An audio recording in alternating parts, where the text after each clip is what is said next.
Bonjour à toutes et à tous et bienvenue pour cette vidéo. Oui, forcément, toujours une nouvelle vidéo. Même les vidéos que j'ai fait il y a 1 ou 2 ans, je commence par bienvenue pour cette nouvelle vidéo. C'est ridicule en fait. Bon, ça secoue toujours, hein.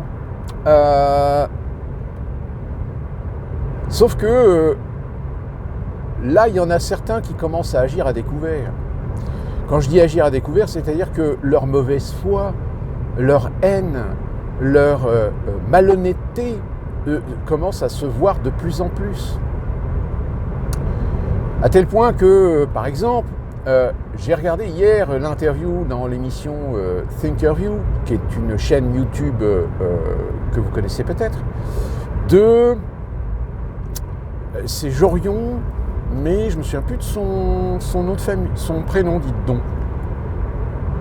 C'est cette fameuse députée européenne, affiliée étiquette RN au sein du groupe politique souverainiste, qui a fait parler d'elle parce que pendant la période post-Covid, elle a rendu compte par des vidéos, etc.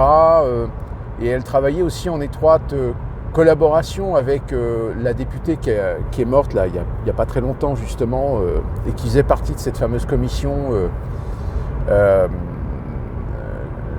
commission parlementaire européenne sur les contrats Pfizer, dont je rappelle que encore aujourd'hui, on n'a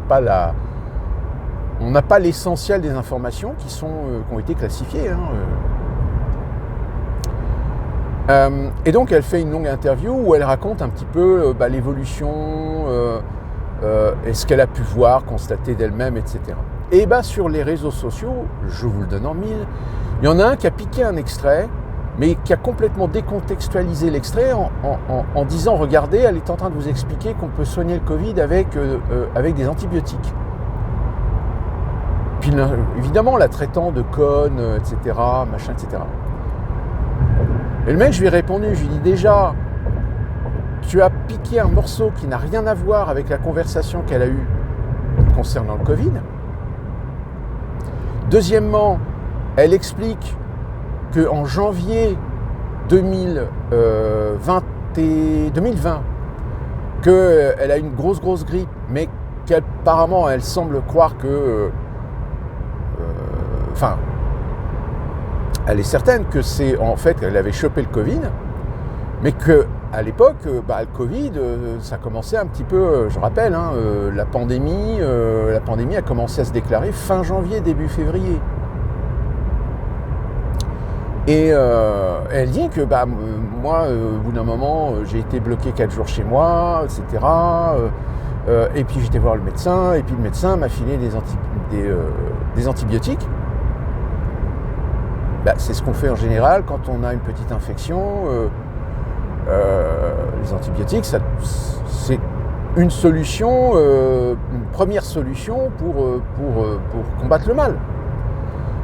Et un peu plus loin dans sa conversation, et là, elle n'est plus dans l'explication Covid, etc. Elle est dans l'explication que faut changer, peut-être faire réformer les lois et permettre aux médecins de prescrire beaucoup plus facilement et d'arrêter de restreindre les médecins et de les obliger à faire tel ou tel truc, etc. Et elle parlait justement des antibiotiques. C'est par exemple quand vous avez une grippe relativement sévère, il faut pouvoir laisser le médecin de vous prescrire des antibiotiques sur une période de 2-3 jours pour voir si ça se passe mieux ou si ça se passe mal, et puis etc. Il n'y a que comme ça que la médecine, c'est pas une science exacte. La médecine, c'est un truc où des fois on essaye de réduire ou de temporiser les choses en testant des prescriptions, en testant des médicaments, et un suivi pour voir si ça marche pas, s'il faut réajuster, etc. C'est comme ça que la médecine, elle fonctionne. Et c'est ça qu'elle expliquait. Sauf que le mec, il a piqué cet extrait en disant « Oui, regardez, en train de m'expliquer que les antibiotiques, ça permet de se soigner du Covid. Les connes !» Alors pourquoi je vous donne cet exemple ? C'est parce que là, en ce moment, c'est ce qu'on est en train de voir un peu partout. C'est-à-dire, vous avez des gens qui sont en train d'utiliser, en fait, je dirais, la naïveté la méconnaissance d'un certain nombre de gens pour essayer de les convaincre, pour essayer de façonner l'opinion. Parce qu'on le sait, il y a beaucoup de gens qui se servent de certains supports de communication pour se faire une opinion, alors qu'en réalité, ils n'ont pas le recul pour se rendre compte que l'un des canaux qu'ils utilisent est un canal de propagande. Et qu'on leur dit n'importe quoi. Ça, c'est comme Poutine. Là, en ce moment, c'est reparti. On est en train de faire le discours. Oui, mais regardez, Zelensky, il a été élu par un processus démocratique, alors que Poutine, non, il a éliminé tous ses opposants. C'est la preuve que c'est un dictateur. Alors, il n'a pas éliminé ses opposants. C'est juste qu'il y a certains opposants politiques qui se sont avérés être des gens en collusion avec des intérêts extérieurs. Quand on accuse la Russie de faire de l'interventionnisme, excusez-moi, mais est-ce que par hasard les Américains ou les Européens ne feraient pas la même chose en Russie, en essayant de choper des politiciens, en essayant de se les mettre dans la poche pour peut-être être la solution miracle pour dégager Poutine? Alors évidemment, oui, regardez, Navalny, il est mort, il a été tué par Poutine. Non, Navalny, c'était pas un opposant. Navalny, c'était un individu qui, en réalité, était un pion des Américains. Preuve en est, c'est que, aux frais des contribuables américains, il a été envoyé, je crois, à Harvard pour suivre des cours de je ne sais quoi, etc. Mais en réalité, on essayait de le briefer sur les méthodologies en matière de communication, en matière de... je sais pas, est-ce qu'on peut dire de manipulation d'opinion, etc., de stratégie et compagnie. Donc, Navalny, c'est un dommage collatéral de ces individus qui sont utilisés pour essayer de déstabiliser un pays. Sauf que malheureusement, il n'a pas fait illusion, il s'est foutu en tôle, et puis en effet, il est mort. Mais alors attention, je ne dis pas qu'il n'y a pas une part de responsabilité de la part du régime de Poutine, mais je suis désolé, je vais peut-être être un peu cruel, mais ça fait partie du jeu. C'est comme une partie d'échecs. Dans votre stratégie, il y a des moments où vous êtes obligé de faire des sacrifices. Ça fonctionne comme ça. Alors, mais de toute façon,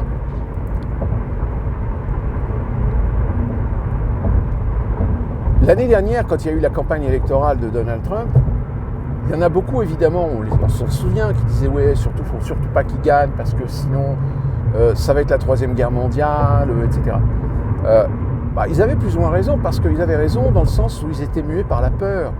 La peur que le système dont ils sont les bénéficiaires soit remis en question. Et c'est déjà le cas aux États-Unis. Je veux dire, Elon Musk, il n'est pas parfait, le gamin.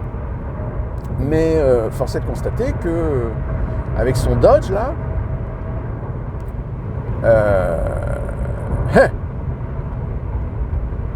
vous avez les fonctionnaires du Trésor qui ont essayé de déposer une plainte pour empêcher Donald Trump d'avoir accès aux fichiers internes. Bon, ils ont été déboutés. Donc du coup, Elon Musk, il a pu fourrer son nez. Mais pourquoi ils ont fait cette procédure ? Ils ont fait cette procédure parce qu'ils ont tellement peur, ils ont tellement les jetons. Vous savez, c'est un peu comme la fonction publique en France. Si demain, vous avez un Elon Musk qui commence à fourrer son nez dans les comptes, dans la gestion de tous les ministères, sur tout ce qui bénéficie des subventions. Et d'ailleurs, CNAFO, c'est ce qu'elle est en train un peu de faire, en dénonçant les dizaines de millions d'euros qui ont été envoyés dans des pays pour des projets. Même la Chine, on leur file du fric sous l'argument de l'aide au développement. Mais est-ce que la Chine a vraiment besoin d'être aidée au développement ? Alors oui, peut-être des associations chinoises qui sous couvert de statuts ou de façades, sont en réalité des possibles organismes d'opposition au régime chinois. Ah oui, bah ça, oui, là, oui, t'as raison d'envoyer de l'argent.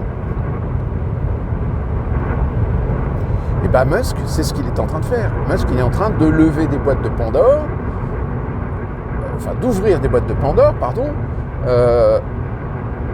Alors il y en a qui l'accusent, oui, rendez-vous compte, avec votre politique, vous êtes en train de foutre au chômage des millions de gens qui n'ont plus rien, etc. Et Musk a répondu, non, attendez. Ils ont estimé qu'il y a à peu près une purge de 2 millions de fonctionnaires à faire. 2 millions. Donc derrière, qu'est-ce qu'ils ont fait ? Ils ont mis en place une loi en disant, voilà, tous ceux qui partent aujourd'hui, d'eux-mêmes, ont le bénéfice de garder leur salaire pendant 8 mois, ainsi que les avantages acquis. C'est-à-dire donc l'accès à la santé, etc. C'est-à-dire que là, on ne les fout pas dehors comme des malpropres. C'est qu'on leur donne quand même une période pour se retourner. Qui plus est, au sein même de l'administration fédérale, permettre l'accès à des reclassements, à des mutations, etc. Mais voyez le narratif que certains vous donnent, c'est un narratif tellement simplifié, tellement infantile, malheureusement qu'il y a des gens qui le croient.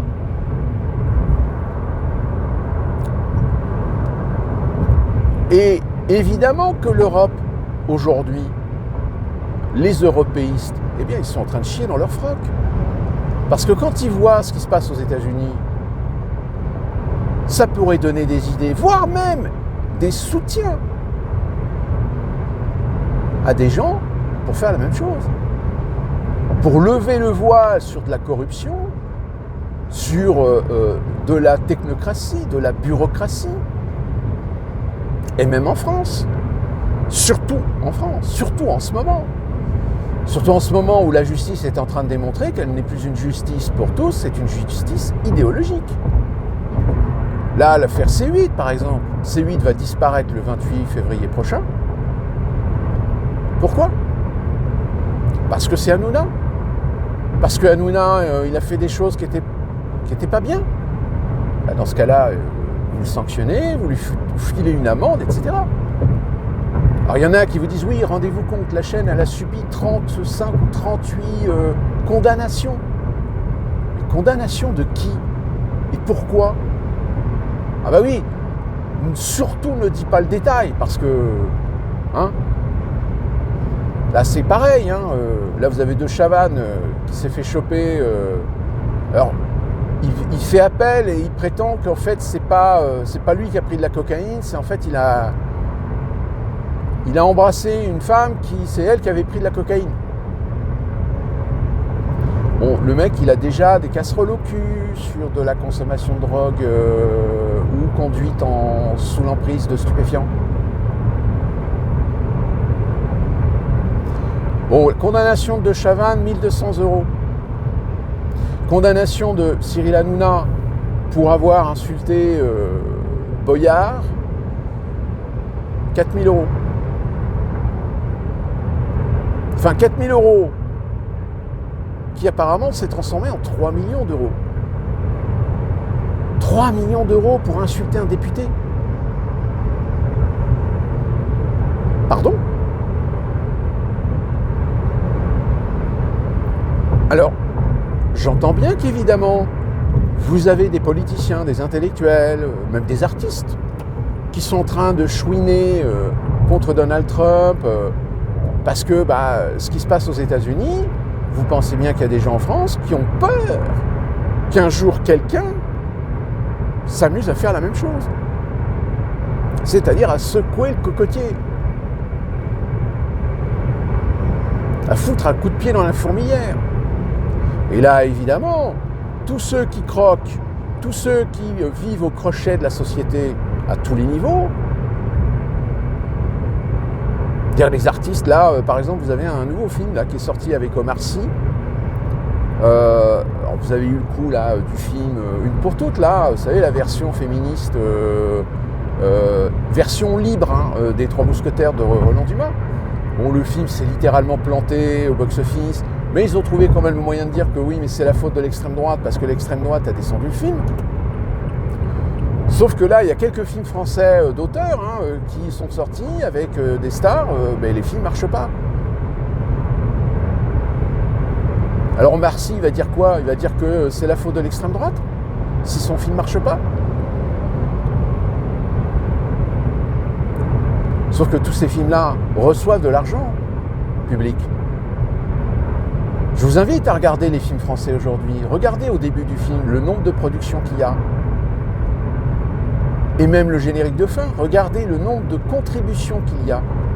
Eh bien, très souvent, vous avez le CNC, vous avez la SACEM, vous avez le Fonds commun européen, vous avez la région, vous avez le département, vous avez même des villes. Mais l'argent de ces organismes, c'est bien de l'argent qui vient de vos impôts. Alors indirectement, puisque, je vous expliquais après le coût de l'armée européenne, mais c'est quand même vous qui payez. Alors plus, le cinéma, vous payez 2 fois, c'est-à-dire que, non, même 3 fois. C'est-à-dire que vous payez parce que c'est votre argent, une partie de votre argent qui finance une partie de la production. Vous allez voir le film, vous payez un ticket, donc vous payez une 2e fois, et vous payez une 3e fois parce que sur le ticket, vous avez des taxes.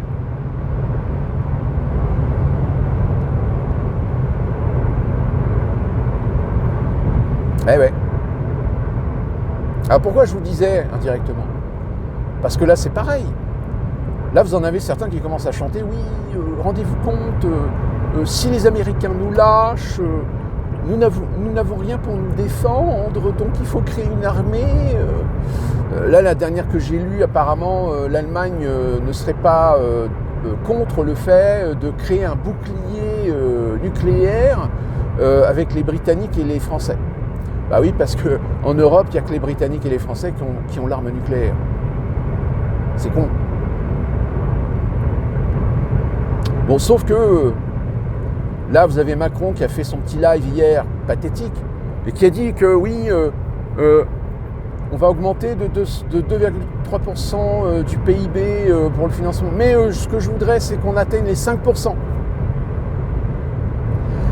Attendez, ça fait depuis 10 ans qu'à l'OTAN, on vous dit, dites les gars, c'est 2% de votre PIB. Pourquoi on attend là? Rendez-vous compte qu'il y a un petit pays, je crois que c'est... Non, c'est les Allemands, je crois. Oui, les Allemands. Les Allemands, eux, ont réussi quand même à monter jusqu'à 2% du PIB pour financer l'OTAN. La France, je crois qu'elle a atteint les 1,9, mais elle est redescendue à 1,5. Et là, vous avez Macron qui, avec son petit sourire, vous dit oui, on va monter à 5% du PIB, sauf qu'il va falloir faire de l'emprunt. Pardon? Bah oui, parce que bon, vous comprenez, les caisses sont vides, donc si on veut monter à 5% du PIB, il va falloir emprunter.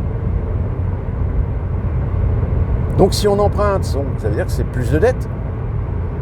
Plus de dettes, ça veut dire que vous allez payer plus d'impôts, plus de taxes. Parce qu'il faut les rembourser, les emprunts. On est d'accord.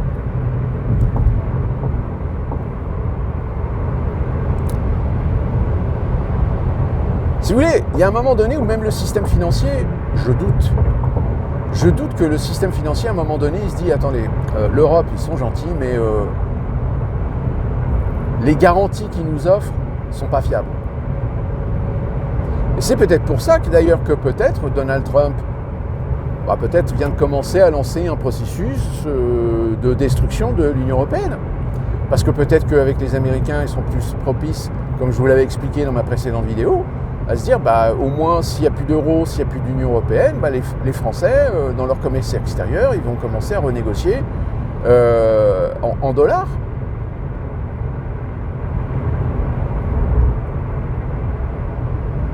Oui, l'Union européenne, il y en a certains, même encore aujourd'hui, qui vous disent, oui, les États-Unis sont contre l'Union européenne.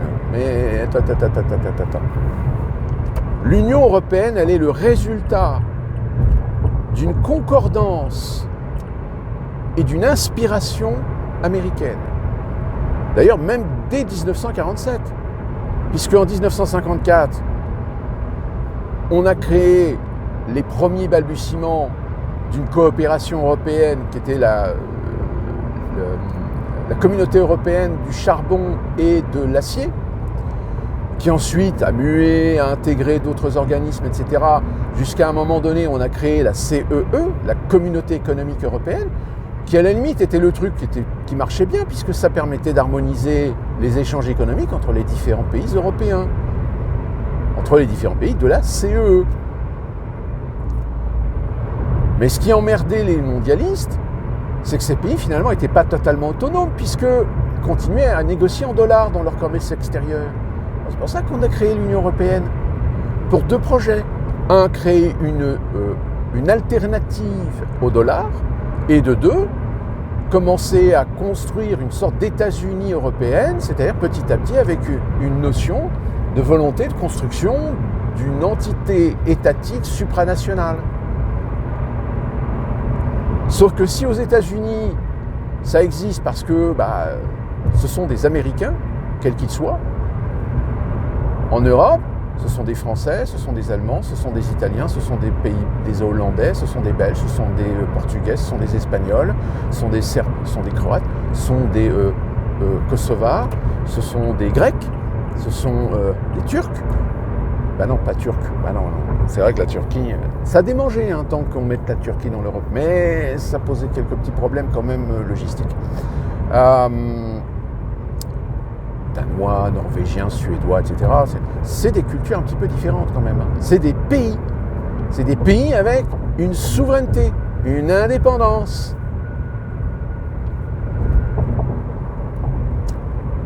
Et des langues différentes. Et des intérêts différents.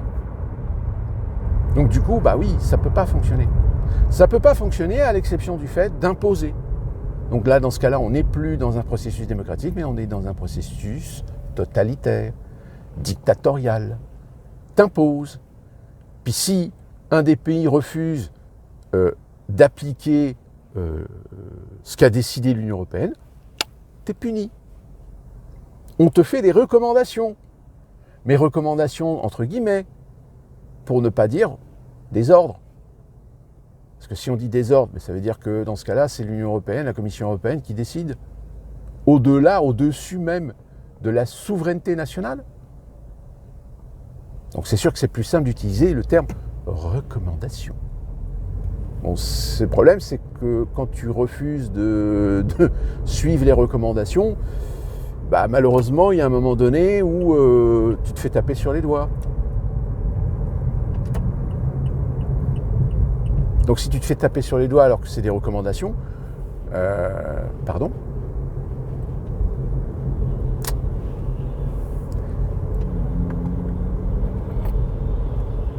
Et donc pour revenir à cette députée, donc elle nous explique, elle nous dit, mais de toute façon l'Union européenne, alors l'Union européenne est peut-être quelque chose d'utile, le seul problème c'est qu'il y a des dérives bureaucratiques et des dérives idéologiques. C'est-à-dire qu'on se sert en réalité de l'Union européenne pour tout simplement servir les peuples, à servir les nations, et non pas créer une entité avec une représentation juridique pour défendre les intérêts des pays européens et d'avoir une concordance, d'avoir une harmonisation politique avec l'extérieur, avec le monde. Sauf que malheureusement, c'est pas le cas. C'est pas le cas tout simplement parce que si Donald Trump a éjecté l'Union européenne des négociations pour éventuellement trouver un traité de paix entre l'Ukraine et la Russie, c'est parce que justement, il y a trop d'idéologie. Parce qu'il y a une volonté farouche, menée, gérée, insufflée par l'Amérique progressiste, l'Amérique de l'administration Biden, l'Amérique de l'establishment progressiste, mais qui évidemment aujourd'hui est un peu ennuyé parce qu'à la tête du pays, ce n'est plus un agent du bien, c'est Donald Trump. Qui plus est accompagné d'un certain Elon Musk, qui lui est bien décidé à flinguer justement l'establishment, à flinguer l'État profond. D'ailleurs, on l'a vu, puisqu'à partir du moment où, concernant le Trésor, la plainte a été déboutée, dimanche dernier, comme par hasard, la présidente du Trésor a démissionné. Ah, pourquoi ? Est-ce qu'elle aurait quelque chose à se reprocher ? Puis attention, parce que Elon Musk,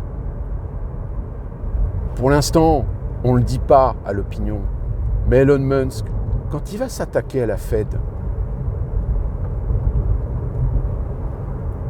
attention les gars, ça va remuer. Je rappelle que ça fait déjà depuis plusieurs années que beaucoup de gens disent attention, la Fed est en roue libre et qu'elle a pioché dans certaines réserves d'or de certains pays sans le dire à personne. Souvenez-vous, les pieds et les mains que la Fed a fait pour empêcher l'Allemagne de récupérer l'intégralité de son or physique et qu'ils ont réussi à imposer aux Allemands, je dis bien imposer aux Allemands, un échelonnement. Un échelonnement justement pour avoir le temps de recomposer le stock d'or physique qui finalement aurait dû être garanti mais ne l'est pas parce que la Fed, ils ont piqué dans la caisse. Ah bah oui, ça, tout le monde l'a oublié cette affaire. Hein ? Marrant, hein ? Donc du coup, si vous voulez, là on est véritablement dans une situation où, que ce soit sur les plateaux télé, etc., on le voit que ça part en couille.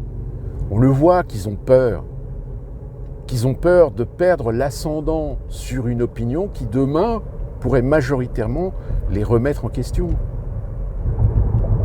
Et une des affaires en France, qui est l'affaire C8, quand vous avez Cohen qui est détesté dans le milieu, il est détesté parce qu'il est arrogant, parce qu'il est dédaigneux. Donc si vous voulez, il y a un moment donné où tout finit par se savoir, tôt ou tard.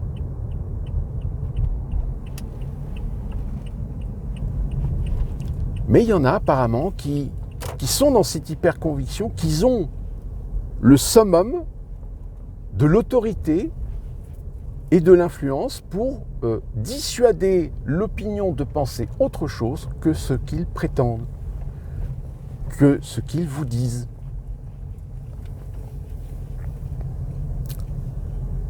Et c'est pas fini, parce que ça va empirer. Parce que plus Trump va remettre dans les brancards, puis attention, pour l'instant on ne connaît pas encore les tenants et les aboutissants de ce qui a pu être négocié en Arabie Saoudite, mais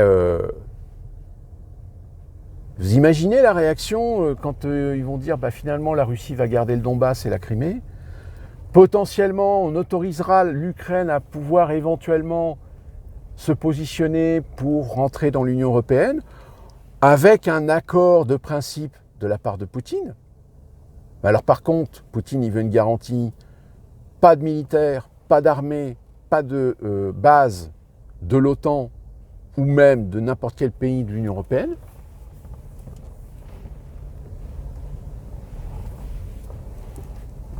Et finalement, qui est-ce qui avait raison ? Qui vous le dit depuis déjà plusieurs vidéos que ça va finir comme ça ? Force est de constater que ça commence à en prendre le chemin, non ? Surtout depuis l'année dernière, où je vous avais dit, si Trump gagne, vous verrez, l'Ukraine, ça va être liquidé. Quant à Gaza, pour terminer, oui, en effet, le fait qu'ils ont rendu les corps des 2 enfants, je vous le dis, là pareil, je pense qu'à mon avis, il n'y a pas besoin d'être un génie en géopolitique. Quand Israël aura récupéré, ou au moins aura l'avantage ou la garantie qu'ils ont récupéré tous les otages, ils vont raser Gaza.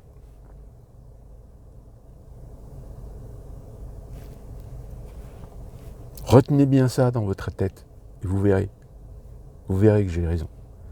Ils vont liquider Gaza. Ils vont liquider Gaza, la Cisjordanie, avec la complicité de Donald Trump, avec la complicité des Américains. Preuve en est, c'est que Trump commence déjà à préparer le terrain. Ah oui, non mais c'est ça. C'est ça que la plupart des gens, enfin, dans les paysages politiques, c'est pour ça qu'ils détestent Donald Trump. Pourquoi ? Parce que, c'est pas un homme politique. C'est pas un homme qui vient du sérail. Et qui plus est, c'est Donald Trump. C'est-à-dire que c'est un mec qui dit beaucoup de choses et qui fonce dans le tas. À tort ou à raison, en bien ou en mal. Ça, après, c'est à en débattre. Là-dessus, il n'y a pas de souci. Mais, force est de constater qu'aujourd'hui, vous avez des gens qui avaient peut-être la conviction d'être bien positionnés, d'être influents, de pouvoir construire, faire, façonner l'opinion. Eh bien, aujourd'hui, ces gens-là sont complètement remis en question. Ça va être à la fois dramatique et amusant. D'ici là qu'on se retrouve pour une prochaine vidéo, portez-vous bien.